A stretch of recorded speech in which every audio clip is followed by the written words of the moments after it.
Okay, action. If you want to understand Steven Spielberg, you should listen to this song. Well, that's When You Wish Upon a Star. Makes no difference who you are. You have to be the master planner of your own future. I've always believed that. And I was living in Phoenix, Arizona, and I made a picture called Firelight, and it was about UFOs. And E.T. will point right to your forehead, right between your eyes. He says, I'll be right here. And we'll play it that way. How does E.T. relate to your growing up? Well, it's sort of about the divorce of my mom and dad. We bought him a little movie camera, and he just started off. But we didn't know he was Steven Spielberg. I think all of the heroes I've ever admired are people that I've wanted to be myself.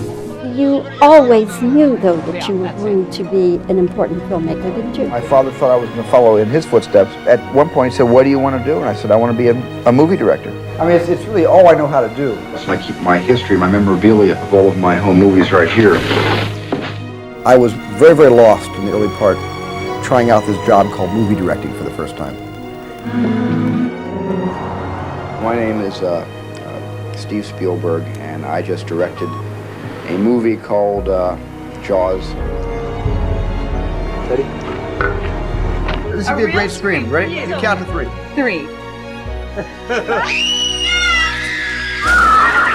We're all frightened, and from that fear sometimes comes inspiration. How do you feel when people describe you as possibly the greatest filmmaker in the world today? Because it's a pretty silly thing to say about anybody. Well, I think it's a pretty silly thing to say about anybody, actually. Putting on his chest now, and he presses the button, and it goes, POW! I would imagine you're very much a dreamer too, aren't you?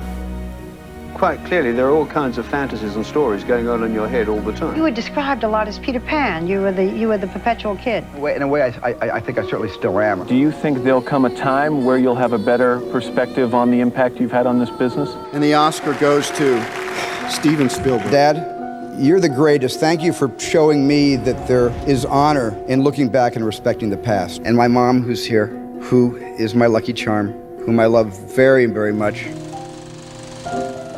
For much of my career, my life was only wrapped around the films I directed. Now, thanks to Katie. Mr. Spielberg, how does it feel directing a musical? Well, it feels just swell. My 5 amazing kids. I know who I am without the script. Thank you very much.